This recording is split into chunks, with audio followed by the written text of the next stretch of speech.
Halo teman-teman, jadi kita di video kali ini akan menuju Taman Sari, melewati alun-alun utara.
Terus kita sampai di lokasi dan terdapat informasi nih, tiket masuk ke Taman Sari.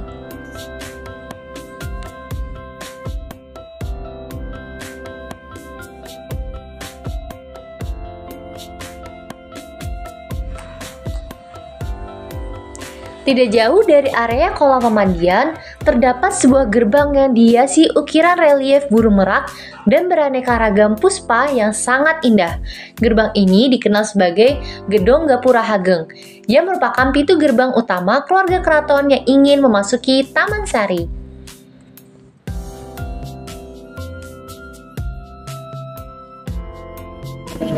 Halo teman-teman, kami dari kelompok 2.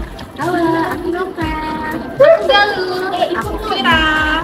Kita lagi di Taman Sari. Yeay.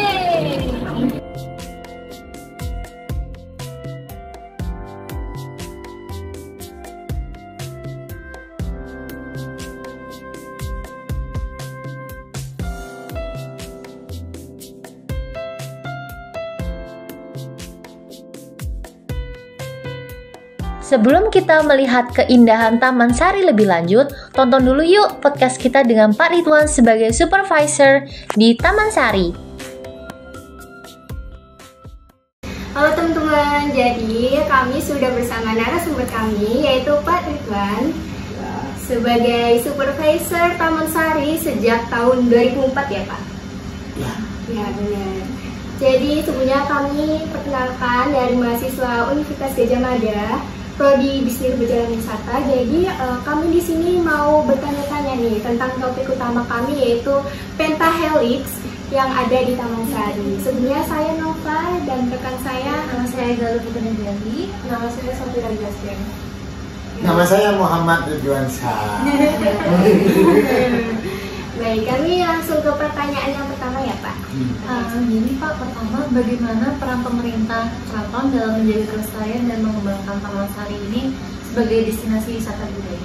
Ya, terima kasih adik-adik dari UGM, dari program Bisnis Perjalanan Wisata. Bisnis Perjalanan Wisata. Bagaimana kita keraton menjaga melestarikan budaya. Bukan hanya keraton yang harus melestarikan kebudayaan ya. seluruh masyarakat di Indonesia yang memiliki budaya itu harus menjaga. Kenapa? Siapa sih yang menjaga kebudayaan itu? Adalah manusianya. Khususnya untuk di keraton, di daerah Taman Sari yang dimiliki keraton itu, kita menjaganya itu sangat menjaga, karena itu adalah suatu aset pendapatan daerah. Kenapa dibilang aset pendapatan daerah? Jogja bukan kota industri. Jogja kota industri wisata. Dia bukan kota industri menghasilkan produk, tapi dia menghasilkan sebuah kepuasan. Kepuasan itu apa sih? Kesenangan dari orang yang datang ke sini. Maka itu Jogja berarti nyaman. Jogja kota istimewa. Orangnya istimewa, kebudayaan istimewa, tempat-tempatnya istimewa. Mahasiswanya juga istimewa. Bener? Lulusan mana? Ujian, wah keren. Ada di satu kan gitu. Ya, kenapa? Judulnya itu sudah istimewa. Jadi kami menjaga ini bukan hanya sebagai bangunannya saja, tapi menjaga semuanya. Kebersihan adalah sebagian dari iman. Itu dasarnya kami di Taman Sari. Kalau sesuatu yang bersih itu pasti orang yang di dalamnya beriman. Maka itu dilihat dari toiletnya.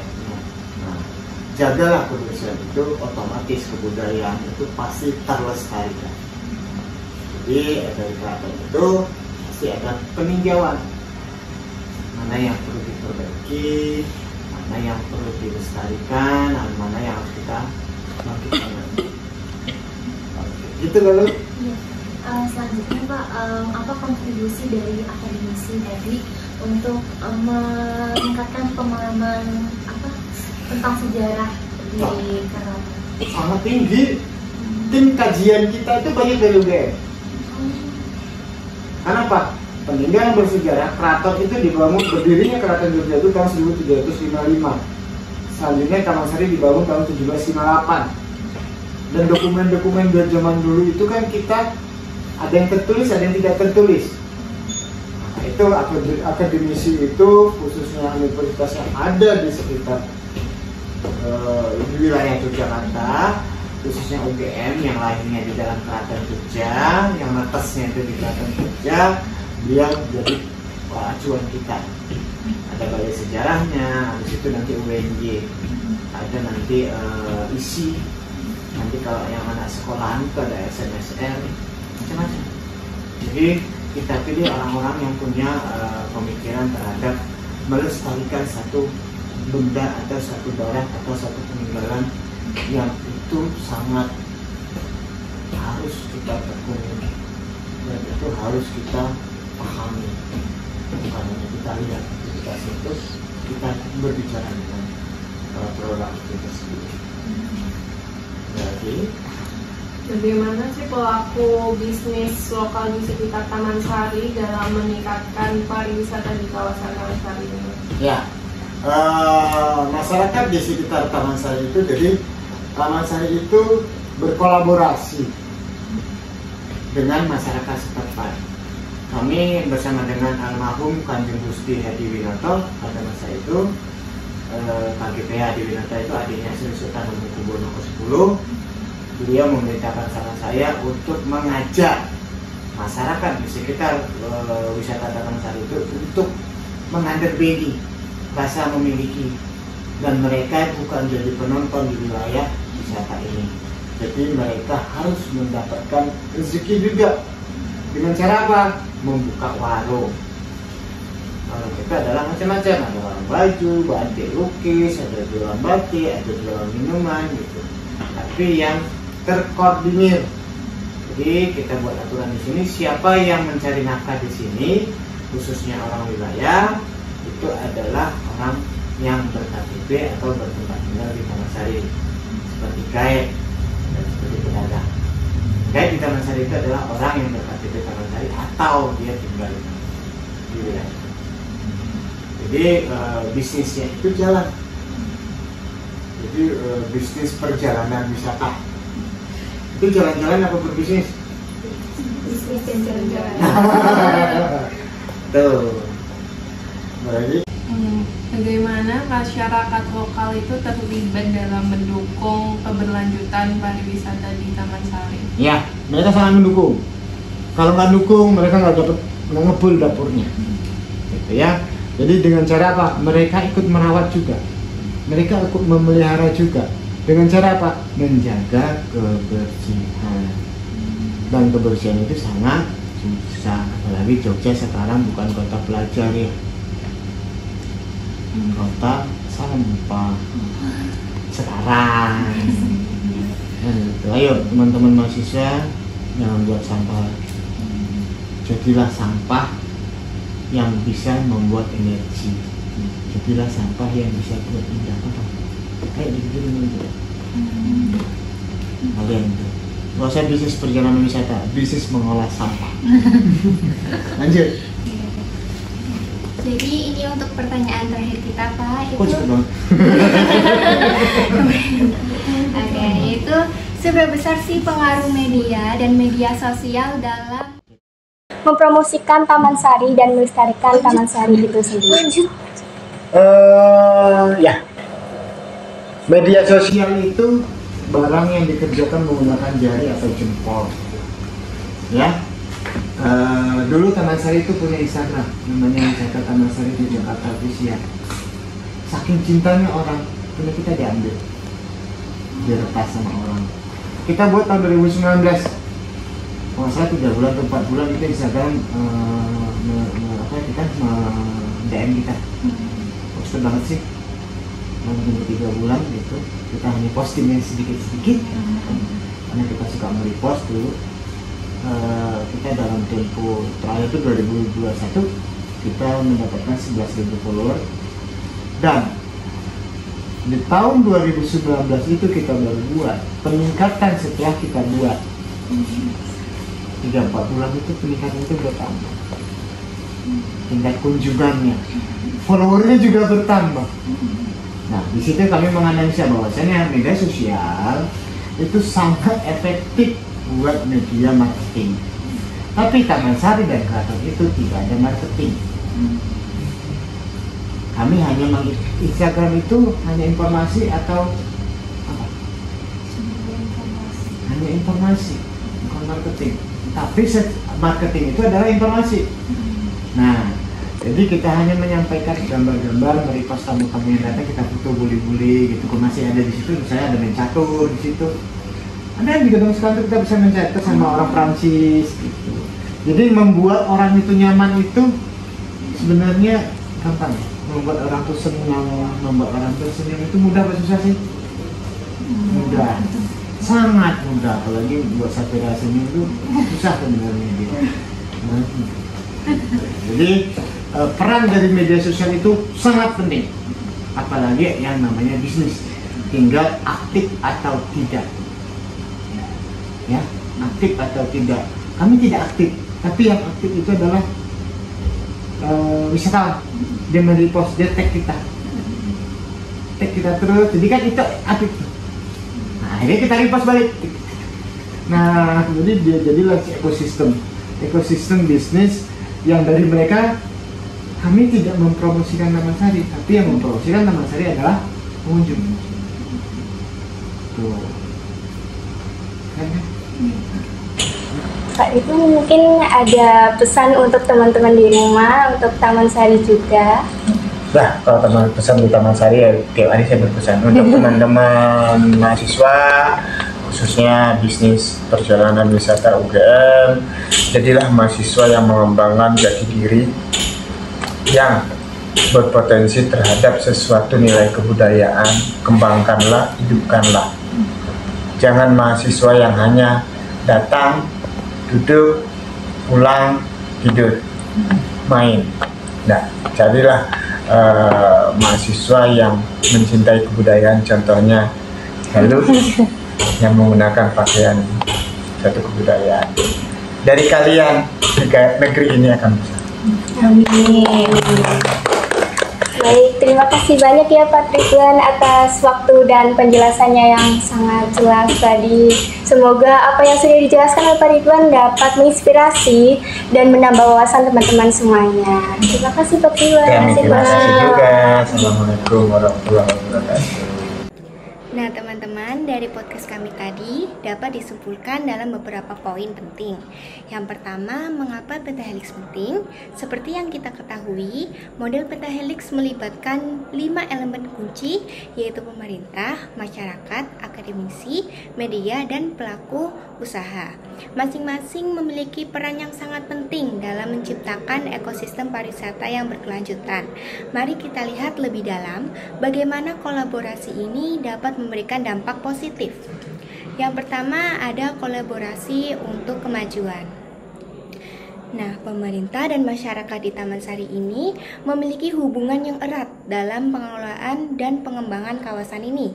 Pemerintah melalui Kesultanan Ngayogyakarta Hadiningrat berperan dalam merancang dan membangun Taman Sari sebagai taman istana yang berfungsi untuk rekreasi dan pertahanan.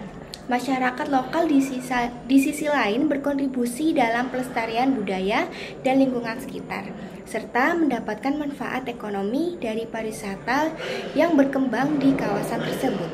Kolaborasi ini menciptakan sinergi yang penting untuk menjaga keindahan dan nilai sejarah Taman Sari. Selanjutnya ada peran akademisi dan media. Mari kita lihat peran akademisi. Mereka berkontribusi dengan riset dan inovasi yang membangun, merumuskan strategi, mengembangkan yang efektif.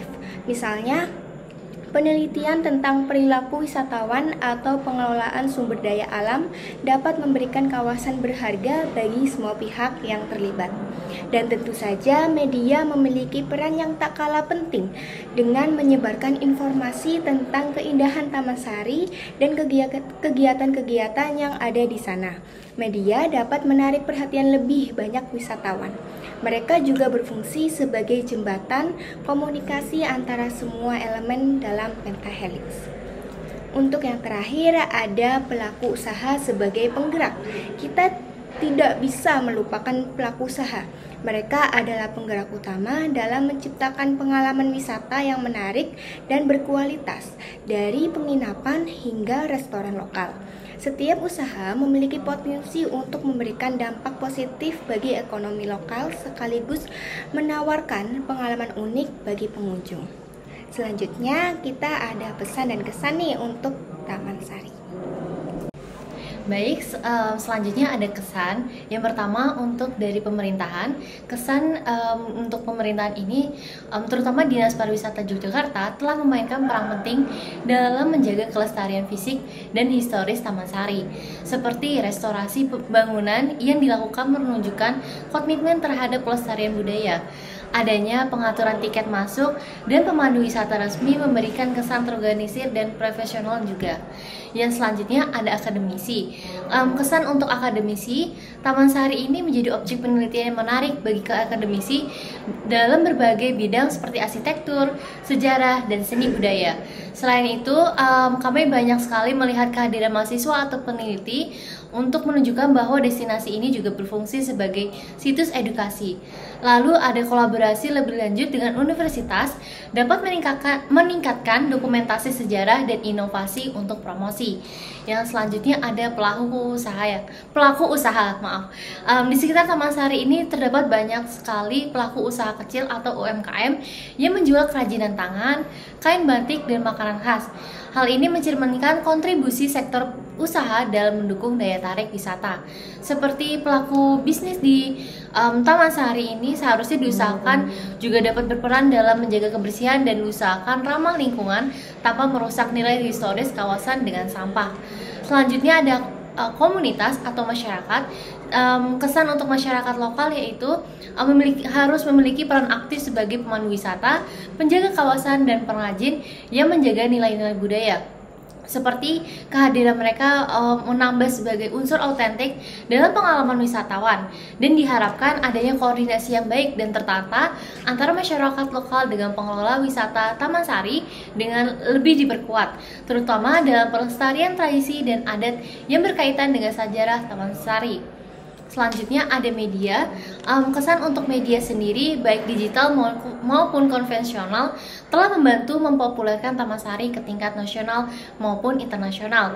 Seperti promosi yang dilakukan pengunjung melalui media sosial seperti Instagram, menjadikan Taman Sari menjadi salah satu destinasi yang dikenal luas, terutama di kalangan wisatawan muda.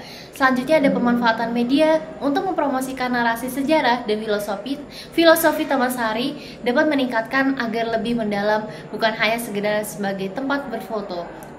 Selanjutnya ada pesan dari Vira.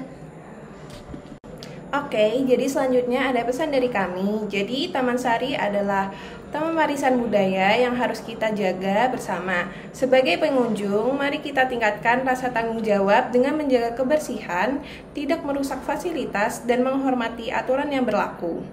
Jangan hanya datang untuk menikmati keindahannya, tetapi juga resapi makna sejarah yang terkandung di dalamnya.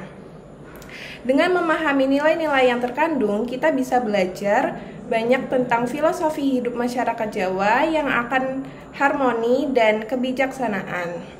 Selain itu, mari kita dukung perekonomian lokal dengan membeli produk-produk UMKM di sekitar Taman Sari seperti batik, kerajinan tangan, atau makanan khas. Kecil bagi kita tetapi besar bagi mereka. Interaksi dengan warga lokal juga akan memberikan pengalaman yang lebih autentik dan memperkaya hubungan kita. Selanjutnya, saran dari kita untuk kalian semua yang akan berkunjung ke Taman Sari, agar pengalaman Anda di Taman Sari lebih maksimal, berikut beberapa saran dari kita. Yang pertama, waktu kunjungan. Usahakan datang pagi atau sore hari untuk menghindari panas terik dan menikmati suasana yang lebih tenang. Berikutnya, sebaiknya gunakan jasa pemandu lokal karena mereka dapat menjelaskan banyak hal menarik yang mungkin tidak Anda ketahui, termasuk cerita-cerita unik di balik bangunan dan filosofi Jawa. Selanjutnya, kenakan pakaian yang nyaman dan sepatu yang cocok untuk berjalan karena Anda akan banyak bergerak dari satu tempat ke tempat lainnya. Selanjutnya, jangan hanya fokus kepada Taman Sari, tetapi juga kunjungin kampung wisata Taman Sari. Di sana Anda bisa melihat proses pembuatan batik tradisional, menikmati kuliner khas, atau sekedar menyapa warga lokal yang ramah. Berikutnya, hindari membuang sampah sembarangan dan bawa botol minum sendiri untuk mengurangi penggunaan plastik. Jadilah wisatawan yang peduli pada lingkungan. Yang terakhir, jangan lupa untuk membawa kamera atau ponsel dengan memori yang cukup. Karena Taman Sari memiliki begitu banyak spot indah yang layak diabadikan. Jadi, jadikan kunjungan ini tidak hanya sebagai pengalaman menyenangkan, tetapi juga sebagai momen berharga untuk mengenai lebih dalam tentang sejarah dan budaya Indonesia. Jadi, itu aja pesan, kesan, saran dari kita. Selanjutnya, yuk ikuti vlog kita di Taman Sari.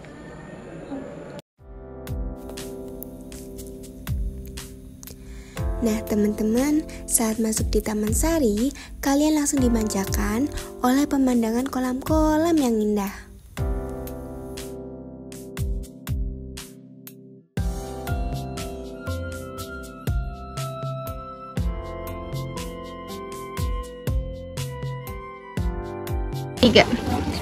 Nah, jadi Taman Sari ini dibangun pada tahun 1757 oleh Sultan Hamengkubuwono I. Namun baru dibuka untuk umum untuk wisata oleh Sultan Hamengkubuwono IX pada 1 April 1974.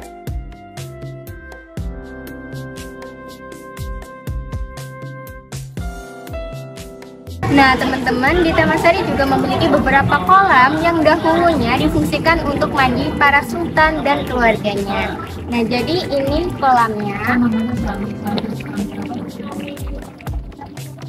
Nah ada juga yang di sini dan di sana.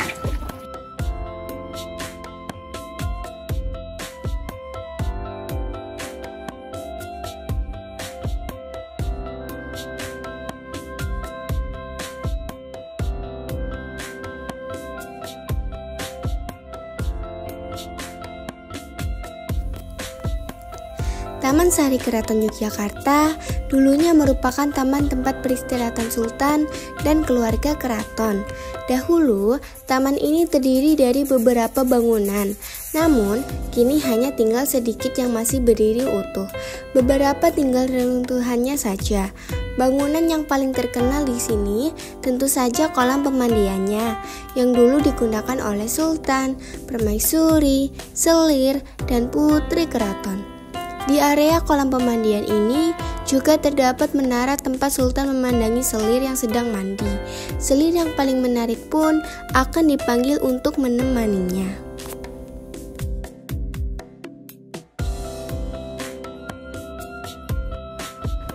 Di Taman Sari terdapat 3 buah kolam yang memiliki nama serta fungsinya masing-masing.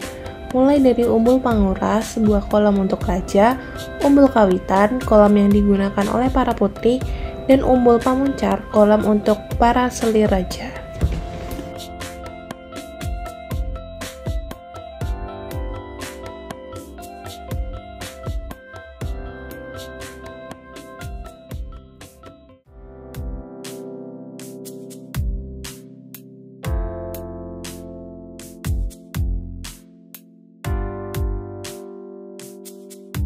Nah, di kanan dan kiri saya ini ada tempat ganti para putri-putri dan tempat message. Yuk ikutin aku.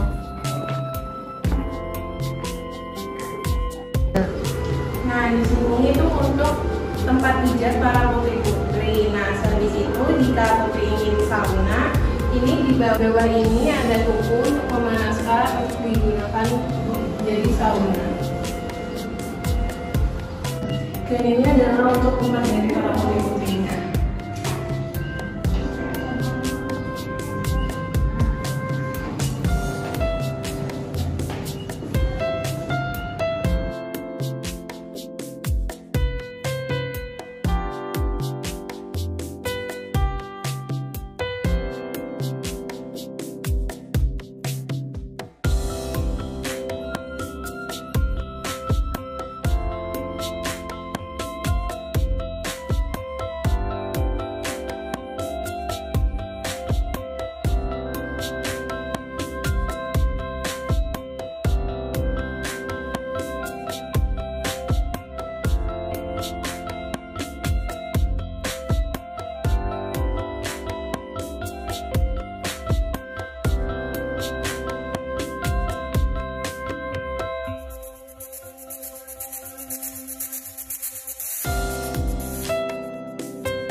Nah teman-teman, di belakang aku sekarang ada tempat yang bisa difungsikan untuk bermain gamelan.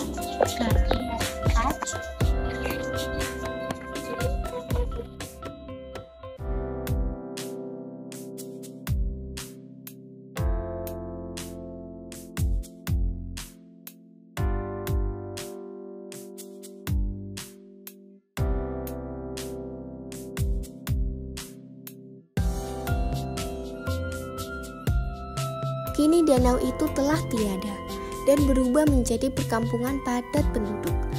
Untuk menuju situs lainnya, di area Taman Sari ini pun saya beserta kelompok harus melewati jalan setapak di kawasan pemukiman ini. Perkampungan ini juga memiliki daya tarik tersendiri. Di sini terdapat beberapa sentra kerajinan yang menarik untuk dijadikan cindera mata. Salah satunya adalah bambu cotton, yaitu pakaian berbahan katun yang terbuat dari bambu. Jalan di perkampungan ini juga dihiasi dengan grafiti bernuansa Jawa. Jika lapar atau haus, wisatawan juga bisa mampir ke kedai yang ada di sini. Nah, ini kita sudah menuju keluar dari Taman Sari.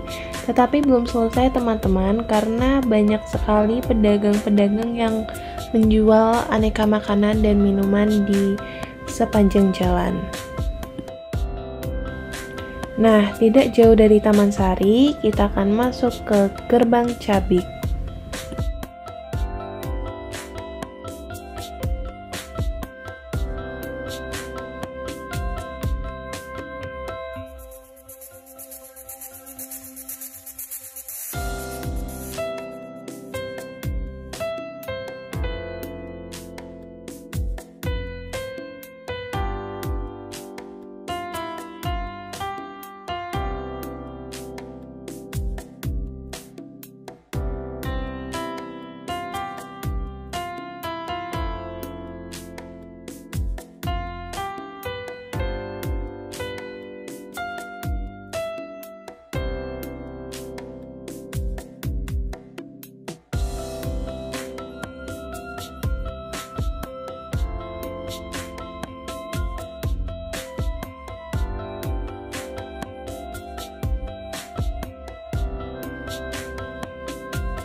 Lalu untuk perjalanan menuju keluar Taman Sari, kita melewati kampung wisata di sekitar Taman Sari.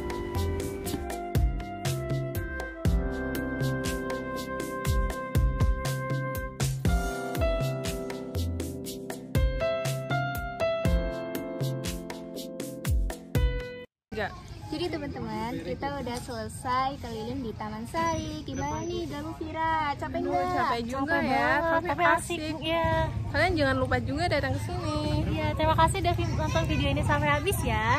Sekian dan terima kasih. Dadah.